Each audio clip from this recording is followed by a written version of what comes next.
Hai, Assalamualaikum warahmatullahi wabarakatuh. Halo sekalian, siswa Negeri 9 SMA Negeri 9 Surabaya dimanapun kalian berada. Mari kita lanjutkan pembelajaran kita. Bab selanjutnya yaitu tentang sistem reproduksi. Apa saja yang akan kita bahas? Oke, sebelum kita lanjutkan, kita membahas berbagai hal berkenaan dengan sistem reproduksi. Mari kita awali pembelajaran ini dengan membaca basmalah bersama-sama. Bismillahirrahmanirrahim. Mudah-mudahan apa yang kita pelajari selalu ada manfaatnya di kehidupan kita sekarang maupun yang akan datang. Oke, sistem reproduksi adalah salah satu dari sekian banyak sistem organ yang ada dalam tubuh manusia.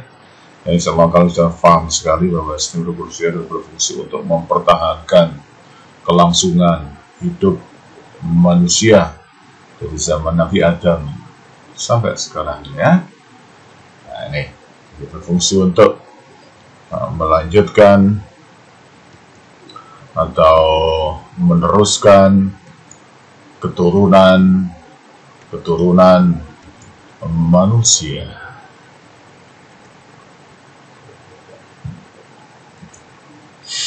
Adapun yang kita bahas pada sistem reproduksi yang bagian A, yaitu kita akan belajar tentang nama alat-alat reproduksi baik pada wanita maupun lelaki. Jadi yang kedua kita akan belajar tentang gametogenesis, bagaimana sel kelamin itu terbentuk baik pada laki-laki dan perempuan. Pada laki-laki menghasilkan spermatozoa, pada perempuan menghasilkan ovum. Kemudian yang bagian C, kita akan belajar tentang siklus menstruasi. Jadi bagaimana menstruasi itu terjadi, berapa hari, siklusnya seperti apa. Kita lelaki, kita juga perlu tahu ya. Nanti kan istrinya juga wanita. Baik, kita awali. Mulai yang pertama yaitu tentang nama alat-alatnya dulu ya. Nah ini. Yang pertama yaitu pada laki-laki. Oke. Nah ini topografi atau tata letaknya. Jadi yang sebelah kiri dilihat dari samping, kemudian yang sebelah kanan jika dilihat dari depan. Nah, ya. Nah ini nama-nama alatnya. Oke. Nah, oke. Ini bercampur dengan sistem ekskresi karena ada kantong kemihnya, juga ada rektum.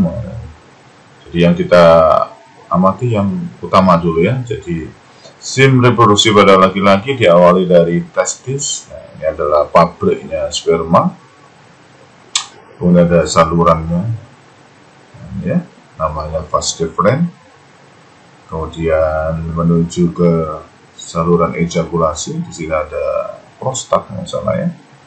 Ada vesicula seminalis, ini ada kantong spermanya. Jadi sebelum ejakulasi disimpan di kantong. Nah, kalau ejakulasi baru keluar melalui uretra. Ujung dari penis namanya gland penis. Kemudian bagi yang belum khitan, nah ini ada lapisan namanya kolub. Nah, semacam ini ya. Ini jika dilihat dari depan, kalau ini dilihat dari samping, ada kelenjar Cowpery. Sama ini epididymis yang saluran berkelok-keloknya. Lubang uretra, kolub atau foreskin. Uretra sama dengan tadi ya, penis, jaringan erektil. Nah, ini yang menyebabkan jaringan erektil ini terdiri dari jaringan yang penuh dengan rongga, dan rongga-rongganya berisi dengan pembuluh-pembuluh darah. Nah, ini pada saat orang libidonya naik, nah ini bisa terisi oleh darah yang sangat banyak, nah, sehingga ini bisa terangkat. Maka diberi nama jaringan erektil. Bisa berereksi, ereksi itu artinya tegak. Yang berikutnya yaitu alat reproduksi pada wanita atau perempuan. Sama dengan tadi ya, dimensinya. Sebelah kiri dilihat dari samping. Nah, sebelah kanannya nanti dilihat dari depan. Sama ke sana. Ini ya. Jadi kan reproduksi pada wanita yaitu ada ovarium sebagai pabriknya telur, kemudian salurannya namanya oviduct, kemudian untuk pertumbuhan janinnya namanya uterus atau kandungan, ada mulut kandungan namanya cervix, kemudian liangnya namanya vagina, kemudian di sini ada alat reproduksi bagian luar dari wanita namanya vulva, ada klitoris. Itu ada yang mengatakan bahwa klitoris ini punya fungsi yang sama dengan gland penis tadi ya. Ini ada uretra. Nah, ini berbeda. Kalau pada laki-laki tadi jalannya sperma atau jalannya sel reproduksinya itu gandeng ya, antara reproduksi dan urin. Sementara pada perempuan ini terpisah. Jadi ada alat reproduksinya dengan uretranya terpisah. Ini pubis, biasanya ditumbuhi dengan rambut-rambut halus.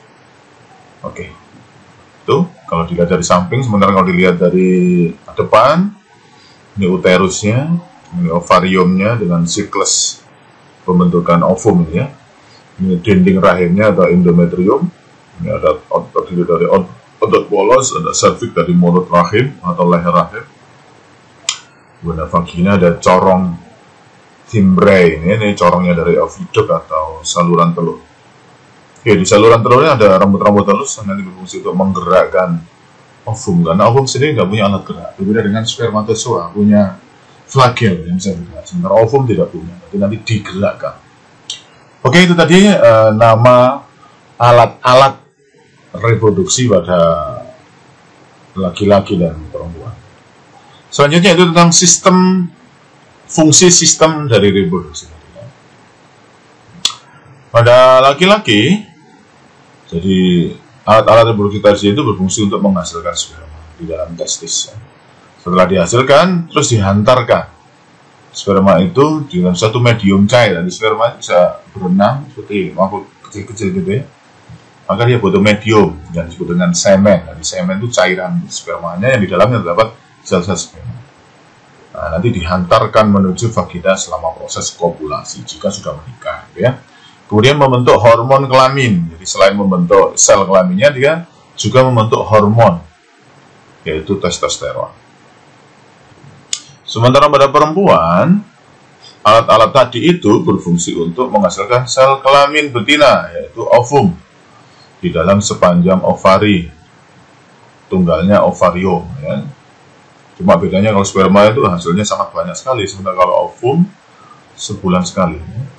Menghantarkan ovum atau ovum, tunggal ovum ya, menuju oviduct atau saluran telur, yaitu tempat terjadinya fertilisasi.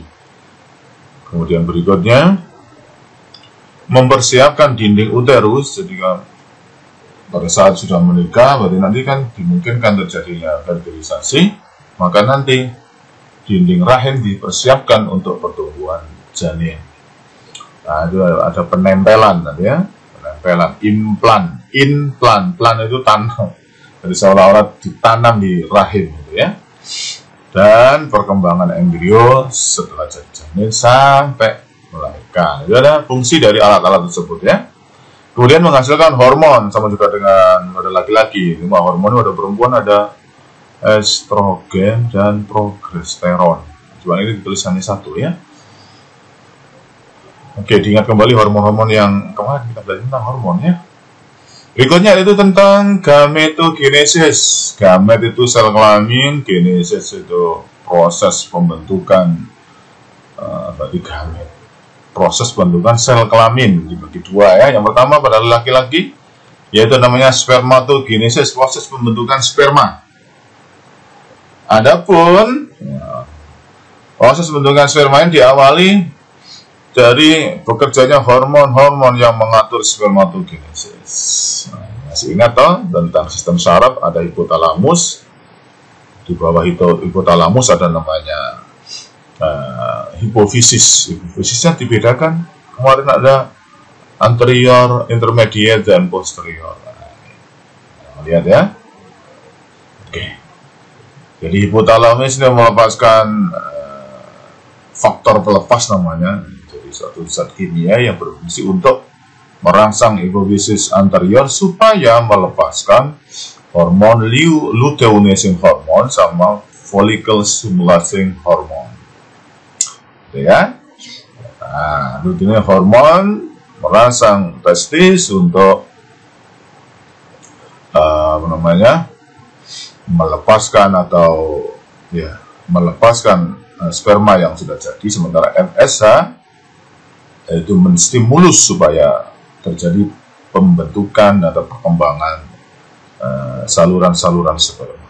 Nah, kalau sudah jadi, jadilah selain itu juga setelah itu merangsang testis untuk menghasilkan hormon namanya testosteron yang berfungsi untuk merangsang pembentukan sperma, kemudian mengatur pertumbuhan penis, tumbuhnya kumis, melebarkan bau. Nah, selain itu juga dihasilkannya testosteron kemudian menjadi faktor penghambat supaya faktor pelepasnya jangan dilepaskan lagi. Sudah selesai, berhenti dulu, gitu ya. Oke. Nah, ini kita lihat penampang membujurnya testis. Jadi testis ini jika diiris secara membujur, nah, kita lihat ya, ini ada namanya tubulus seminiferus. Tub itu artinya saluran ya. Kemudian ada jaringan ikatnya yang mengikat di antara tubulus ini. Nah, dari tubulus ini kemudian ada saluran berkelok-kelok yang sangat banyak, ini ya. Namanya epididymis, saluran yang berkelok-kelok sangat panjang. Setelah itu ada saluran sperma atau vas deferens. Nah, nanti menuju ke kantong sperma tadi ya. Ini penampang melintang tubulus seminiferus. Nah, jika dilihat secara melintang, ya. Jadi di sepanjang, di sepanjang saluran ini, di tubulusnya ini jika diiris secara melintang, ini adalah ada sel-sel epitel germinal. Dia sel-sel yang selalu aktif membelah ya, germ itu biji. Selalu aktif membelah ya. Semakin keluar ini nanti semakin selnya semakin dewasa. Ini ada sel-sel Leydig, spermatosit primer, spermatosit sekunder, baru sudah menghasilkan spermatozoa yang sudah ada ekornya ya. Nah, kalau ini sudah siap maka dikirim menuju ke saluran selanjutnya, yaitu ada epididymis, kemudian nanti ke saluran sperma vas deferens. Ini pada laki-laki. Ini gambar secara skematisnya pembentukan spermatozoa.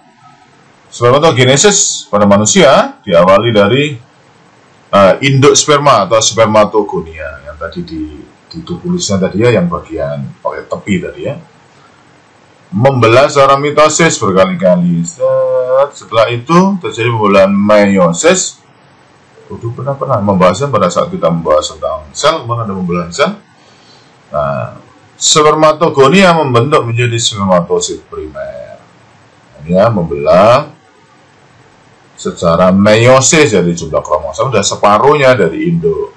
Setelah itu membentuk spermatosit sekunder, terjadi pembelahan meiosis yang kedua, baru terbentuk spermatid yang belum punya ekor, baru setelah itu terbentuklah sperma massa dilengkapi dengan flagel atau ekor. Dari satu sel induk sperma atau spermatogonia menghasilkan 4 sperma. Sementara pada oogenesis, ya, adalah proses pembentukan ovum di dalam ovari ya, atau indung telur. Terjadi sejak janin berkembang di dalam kandungan, tetapi perkembangan akhir setiap ovum dicapai pada masa pubertas. Jadi sejak awal dilahirkan itu janin itu sudah, ovumnya sudah berkembang, tapi setelah itu berhenti berkembang kembali pada saat puber, jadi sekitar umur 11 hingga usia sekitar 55 tahun, berarti menopause. Adapun tahapannya diawali dari oogonia atau induk ovum, membelah secara mitosis, setelah itu membelah secara meiosis, pertama membentuk oosit primer, kemudian membentuk oosit sekunder dan badan polar. Meiosis yang kedua membentuk namanya ootit.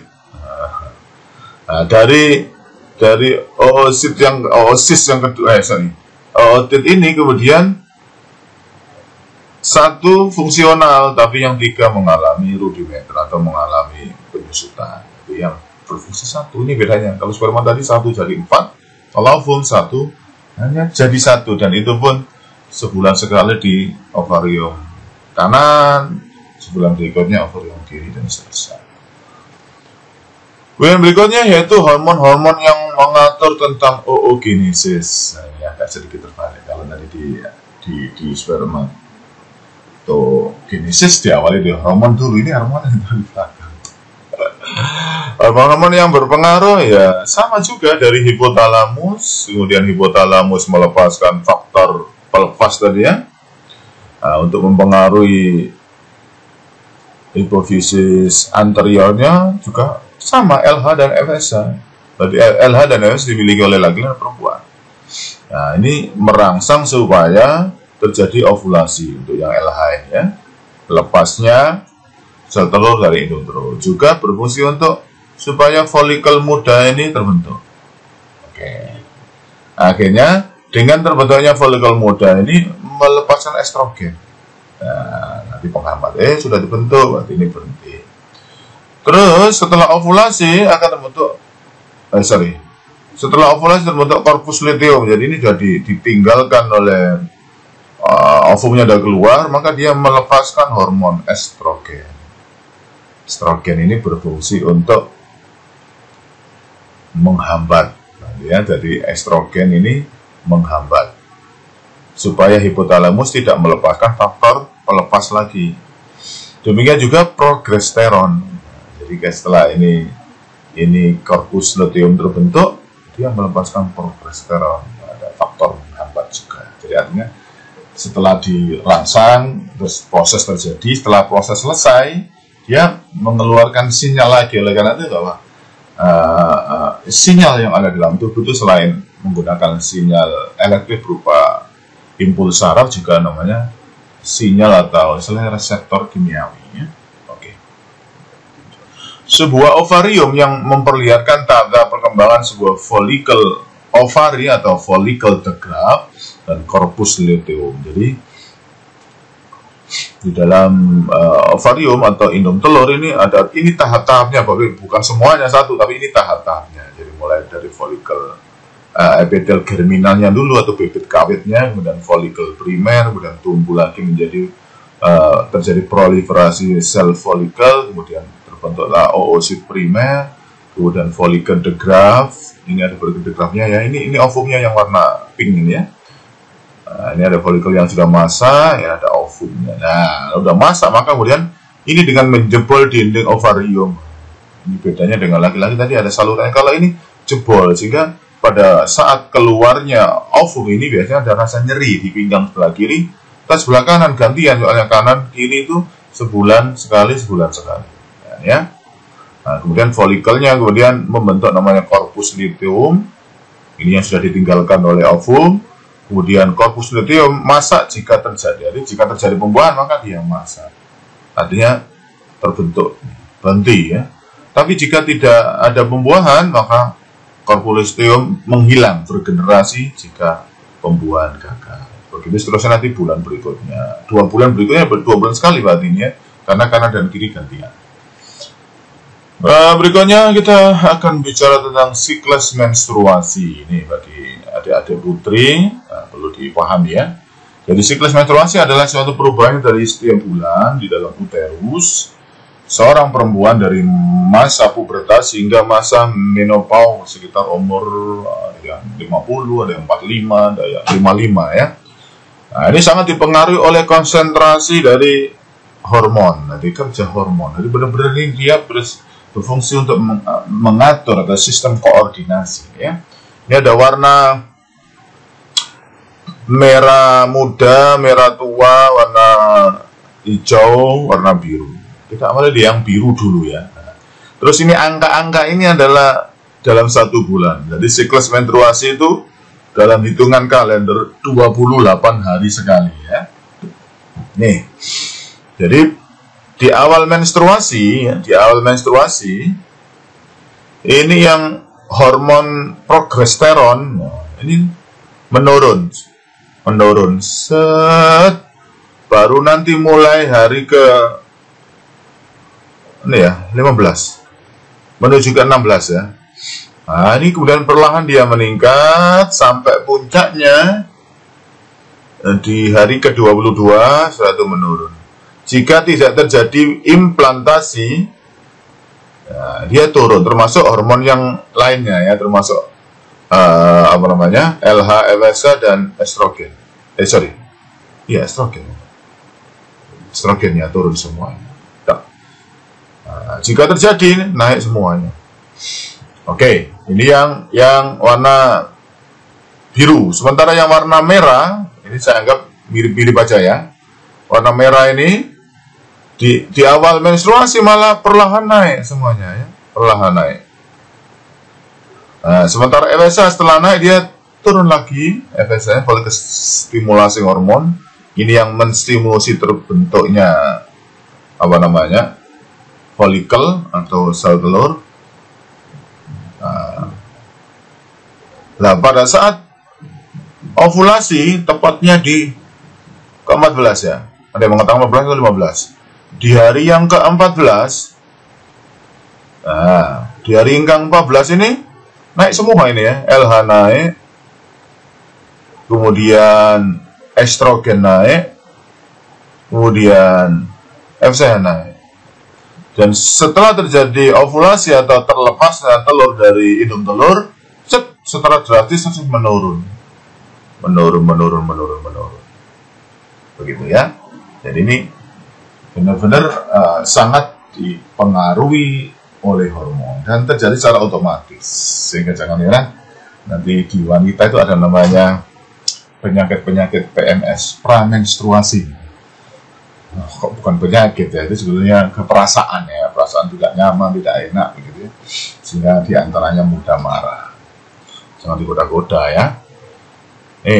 Ini siklus ovarinya sendiri ya. Jadi yang warna pink bulat kecil ini ovumnya, dan ini adalah folikel atau istilahnya wadah ya, tempat untuk bertumbuhnya sel telur ya. Tumbuh semakin dewasa, kalau dewasa lepas jebol, nah, namanya membentuk namanya korpus albikan ya. Oke, semacam itu. Boleh jadi penjelasan saya ini jauh lebih sederhana dari kejadian yang sebenarnya, gitu ya. Mohon maaf. Nah, ini jika tidak terjadi tadi sebagaimana di penjelasan sebelumnya, tidak terjadi pembuahan, maka mengalami degenerasi. Berikutnya yaitu tentang siklus menstruasi dilihat dari, kalau tadi dari hormon, sekarang dari ketebalan dinding rahim atau endometrium. Sama ya, ini tanggal 1, misalnya bukan tanggal 1 sebenarnya, ini adalah hari pertama menstruasi sampai hari ke-28. Nah, ini adalah gambar menunjukkan ketebalan dari endometrium. Ini ada mukus dan pembuluh darah, anyaman-anyaman pembuluh darah. Jadi semacam kasur empuk atau tilap empuk yang dipersiapkan untuk menyambut datangnya makhluk baru ya, janin seorang manusia. Oke, diawali dari hari yang pertama dari menstruasi, yaitu pengeluaran darah. Pengeluaran darah kemudian diikuti dengan meluruhnya atau terkelupasnya endometrium saat menstruasi. Kemudian terjadi namanya proliferasi sel-sel endometrium, jadi semakin menipis ya, di dinding rahimnya ini menipis sampai hari ke-5 ya, hari ke-6, ada yang sampai ke-7 ya. Jadi menstruasi yang normal ini ya, sampai, kalau di sini digambarkan sampai hari ke-5 ya, sementara hari ke-6 sudah mulai tumbuh. Nah, ya, sudah mulai tumbuh, endometriumnya menempel kembali. Ini ada kelenjar tubuler, di sini ada kelenjar-kelenjarnya yang menghasilkan mungkin mukus atau apa ya. Terus yang warna merah dan warna ungu ini ada pembuluh darah ya, vena lacuna, arteri spiral. Ini ada pembuluh darah yang ada. Nah, ini ya. Nih. di hari yang ke-16 tadi ada sekresi di hari yang ke-16. Nah, terjadi sekresi glikogen atau gula otot dan mukus oleh kelenjar tubulus untuk mempertahankan endometrium. Jadi semakin tebal dan dipertahankan ketebalannya itu di hari ke-16 dan seterusnya. Di hari yang ke-20 sampai ke-23, nah ini semakin tebal.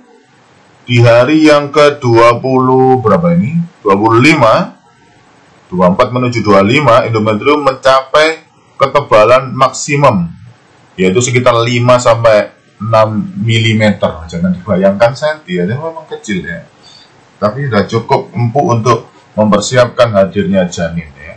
Oke, ini adalah tahapan ketebalan endometrium seiring dengan siklus menstruasi ya, semacam ini. Ini dijaga nanti ketebalannya. Berarti setelah itu jika sudah terjadi pembuahan, maka ini dipertahankan sampai nanti bayi lahir. Tapi jika tidak terjadi pembuahan, maka setelah itu akan meluru kembali ke hari pertama terjadi menstruasi. Begitu seterusnya. Tapi ini semuanya terjadi secara otomatis sebagai seorang wanita ya. Harus tahu ini seorang wanita ya. Bapaknya juga nanti kalau sudah punya suami juga harus tahu ini ya. Demikian pembahasan kita tentang sistem reproduksi, mulai dari alat-alatnya, kemudian fungsinya, kemudian mekanismenya, mulai dari pembentukan sel kelamin, kemudian setelah itu siklus menstruasi, kemudian ketebalan endometrium, kemudian setelah itu dirangkaikan dengan proses kehamilan, kemudian menyusui, dan setelah itu adalah kelainan-kelainan. Mudah-mudahan Allah selalu melindungi kita semua dari segala mara bahaya, musibah berkenaan dengan alat reproduksi ini ya, baik musibah secara fisik maupun secara mental atau psikis ya. Dan jangan ada di antara kita yang terjebak atau terlena dengan alat reproduksi ini. Kita jaga baik-baik. Mudah-mudahan Allah juga membimbing dan melindungi kita, menjaga kita dari segala bentuk mara bahaya yang diakibatkan oleh sistem reproduksi ini. Oke, terima kasih. Mari kita akhiri dengan bacaan alhamdulillah alamin. Subhanakallahumma bihamdik, nasyhadu an la ilaha illa anta, nastaghfiruka wa natubu ilaik. Terima kasih. Assalamualaikum warahmatullahi wabarakatuh.